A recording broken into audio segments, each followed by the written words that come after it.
The note in my change told me to turn around, and the truck on the shoulder proved it was not a joke. I rolled into the gas station lot at midnight with the fuel needle pinned and my throat dry from hours of driving.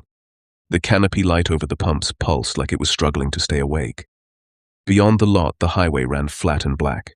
On the far shoulder, a truck sat without headlights, parked crooked near an old billboard, and I felt my hands tighten on the wheel. I told myself it was only a tired brain looking for patterns, so I got out and started pumping. Wind shoved grit across the concrete and rattled the trash can by the door. The station windows were tinted, but I could see shelves and a counter inside. When I pushed the door open, the chime barely sounded. A wiry clerk stood behind the register with grease on his hands, staring past me toward the lot. I slid my card across and said, "Fill it." He tapped the register and did not meet my eyes. He looked through the glass again, then down at my card like it offended him. After a long second, he said, "You headed east on 74. It landed like a statement, not a question. I said, "Yeah." His mouth pressed tight, then he rang it up without another word. When he handed back my change, a crumpled note rode under the bills. His fingers held it in place for a breath, then let go. I opened it by the coffee rack and read, "Do not drive east. He is waiting on 74. I lifted my head, and the clerk had turned away, pretending to face a shelf. He did not want me to acknowledge what he had done. Outside, the truck was still there across the highway, lights off, engine low. I knew it by the dented tailgate and the crooked camper shell. My stomach sank, because I had seen that same shape parked outside my last apartment, and I had seen it circle my work lot after I filed the restraining order. My phone showed no service, not even one bar, and the road felt suddenly very wide. I finished fueling with my eyes flicking between the pump numbers and that dark shoulder. The canopy light flashed again, and I caught my own face in the glass, tense and alert like I was already running. I got in, locked the doors, and started the engine. I kept my headlights off for a second, then turned them on only as I eased to the lot exit, trying not to advertise my movement. The clerk stepped to the doorway and called, "Go west first, then cut south on the county roads." I stopped just long enough to crack my window. I said, "He asked about me." The clerk dipped his chin once and said, "He did, and he did not hide what he wanted." His voice sounded flat, like he had practiced keeping fear out of it. I said, "Call someone." He lifted his phone and said, "Trying." I turned west, away from the ramp, and my gut kept insisting I was making the wrong kind of choice, the kind that gets punished. In my mirror, the truck stayed still for a heartbeat, then its engine flared and it rolled out. It did not follow close. It followed like it had all night. The distance was worse than tailgating, because it gave him room to think, and me room to panic. The county road narrowed, trees close, no shoulder, no houses, just darkness and the pale line in my headlights. The truck would drift closer on straight stretches, then fall back again, as if it was pacing me. I tried the phone anyway, then again, and saw nothing change. My mouth tasted like old coffee. I kept one hand on the wheel and one on the door lock, checking it like it could fail. I spotted a gravel turnout and cut into it, hoping he would sail past and give me a clean escape. He did not. He turned in behind me and angled his front bumper toward my driver door, blocking the only way out. My tires spun when I tried to reverse. The truck nudged forward, just enough to pin my rear corner. I said aloud, "Leave me alone." My voice sounded small in the cab. A door opened on his side. Boots hit gravel. He walked into my headlights without rushing, hands loose, face set in that familiar certainty. He came to my window and tapped the glass with 2 fingers. I kept it up. He leaned closer and said, "Open it. We can talk." I shook my head. He moved toward the back of my car, and metal scraped, a sound that made my ribs tighten. Then another set of headlights appeared behind him, fast, steady, coming from the station direction. The clerk's car pulled into the turnout, engine high, lights washing the trees and the truck. The clerk shouted, "Back off!" The truck swung toward him, and the clerk swung away, holding his lane between us. I laid on the horn and aimed for the farmhouse light ahead, and when the red and blue lights finally arrived, my hands would not stop shaking.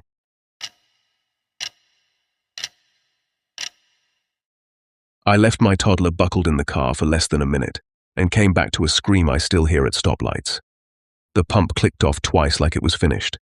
Then the screen flashed and went blank, and my card reader froze on the third try. My tank light was on, and the road behind me was empty, and the station sat alone between trees and a shallow ditch. I looked at my toddler in the back seat, strapped in and sleepy, and I told myself I would be quick. Then I locked the doors and headed inside.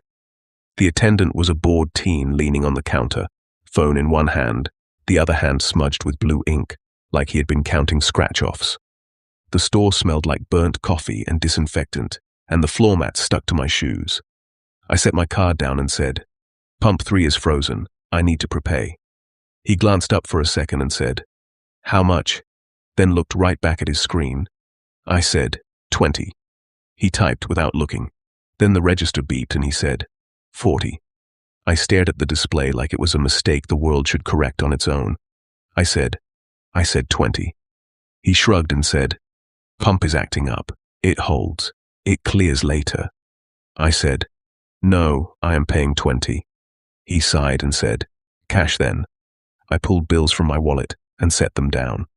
He scooped the cash like it was already his, then slid a receipt across without meeting my eyes. I watched his thumb fold the bills once, then his hand disappeared below the counter.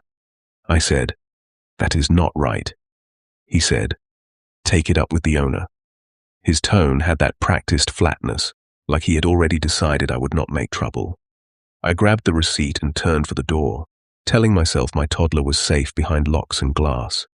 Outside, the air felt colder, and the canopy light over the pumps flickered in a slow rhythm. My car sat where I left it, engine off, windows dark, and for a second I felt relief so sharp it made my shoulders drop. Then I heard the sound, a raw crying that did not pause for breath, and my relief snapped into something else. I ran to the driver's side and saw my toddler pressed against the window, face twisted, hands slapping the glass.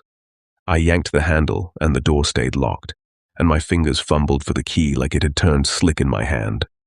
My toddler was not just crying, he was pointing down, kicking, trying to curl away from something near his feet. Through the rear glass I saw a low shape on the floorboard, tan and gray, head down and moving fast. A stray dog had gotten inside somehow, and it was trapped with him.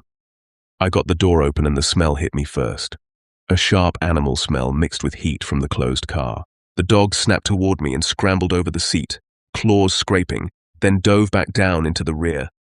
My toddler shrieked and tried to pull his leg up, but the belt held him in place and he could not get away.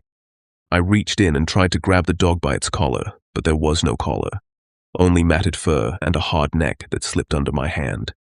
The dog lunged again, and I saw its teeth clamp and pull, and my toddler screamed in a way that made my chest seize. I hit the dog with my forearm, not thinking, just trying to break it off him, and it backed away for a half second, then came in again like it was frantic. I wrapped my toddler with one arm and tried to shield him, but the belt pinned him, and I could not lift him out fast enough. I tore at the buckle, hands shaking, and finally it released, and I pulled him toward me. The dog snapped at my sleeve and caught fabric, then slipped and hit the floor, then sprang out through the open door and vanished under the car. I stumbled back, holding my toddler tight, and I looked down at his leg. The pant leg was shredded, skin torn, and the injury was deep enough that I could see pale structure where there should have been flesh, and his sock was soaked. I carried him toward the store, half running, half stumbling, and I shouted, "Call for help." The attendant barely looked up. I said, "A dog got in my car. My toddler is hurt." He leaned forward, eyes narrowing, and said, "That is not my problem."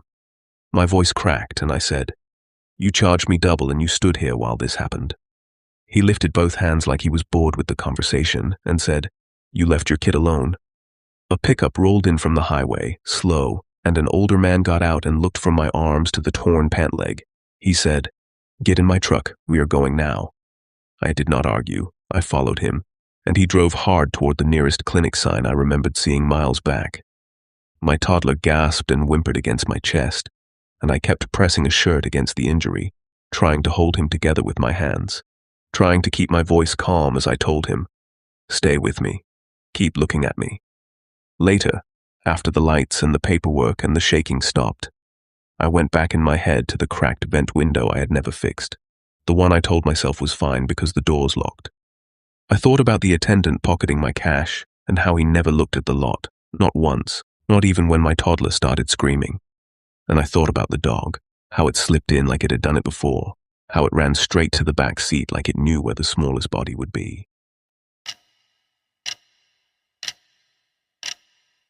The pounding in the storage room stopped all at once, and the silence felt heavier than the noise.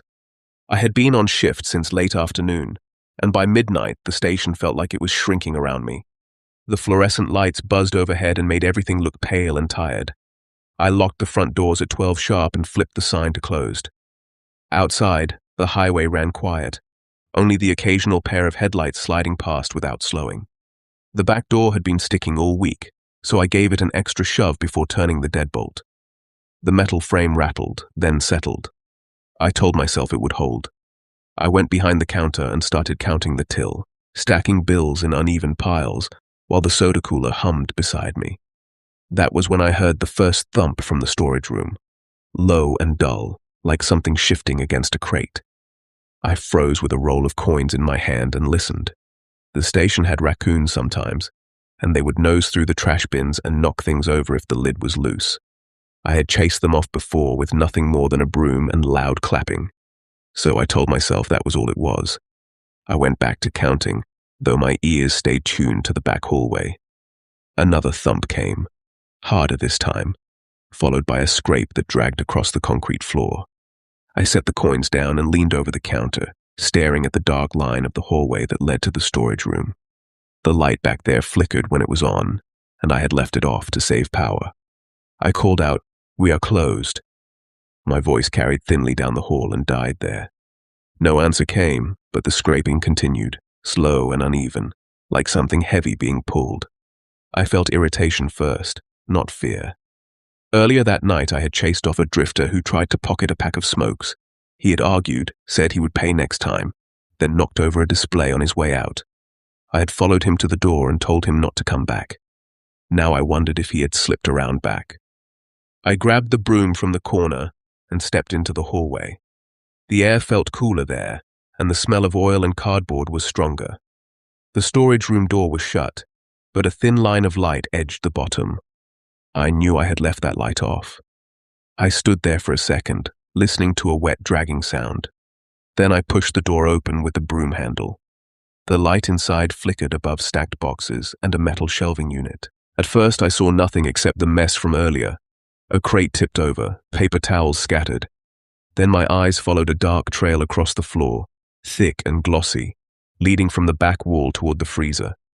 It looked like motor oil spilled from a container, except we did not store any open containers back there. The freezer door stood slightly ajar. Cold air leaked out in a faint cloud, and the trail disappeared inside. My grip tightened on the broom as I stepped closer. I said, "You need to leave." My voice sounded steadier than I felt. I pushed the freezer door wider and the hinges groaned. The cold hit my face first, then the smell, metallic and sharp, cutting through the chill. He was wedged between boxes of frozen burritos and bags of ice, curled on his side. The drifter from earlier. His jacket was torn, and one arm lay at an angle that did not look right. There was a deep gash along his ribs, soaked through, and the fabric around it was dark and heavy. His eyes were open but unfocused, and his lips moved like he was trying to form a word that would not come. For a second I just stared, unable to connect the arguing man from before with the figure in the freezer. I set the broom aside and crouched near him, careful not to slip on the slick floor. I said, "What happened?" He swallowed and whispered, "They took it." His breath fogged the cold air in shallow bursts. I did not ask who they were. The wound along his side pulsed faintly, and the floor beneath him was coated. I backed out of the freezer and grabbed the phone by the register, my fingers leaving streaks on the keypad from where I had steadied myself. I told the dispatcher there was a man injured in my storage room, that he was bleeding badly and fading. While I waited, I propped the freezer door open so he would not be sealed inside, and I knelt again, pressing a stack of paper towels against his side, trying to slow what I could not stop. The pounding from earlier had not been raccoons at all. It had been him, trying to get my attention, dragging himself across the floor and into the cold to hide from whoever had done that to him. By the time the sirens washed the station in red and blue, his whispering had stopped and his chest barely moved. I stood there with oil and something darker on my hands, staring at the freezer aisle like it might explain how a stolen pack of smokes had led to this.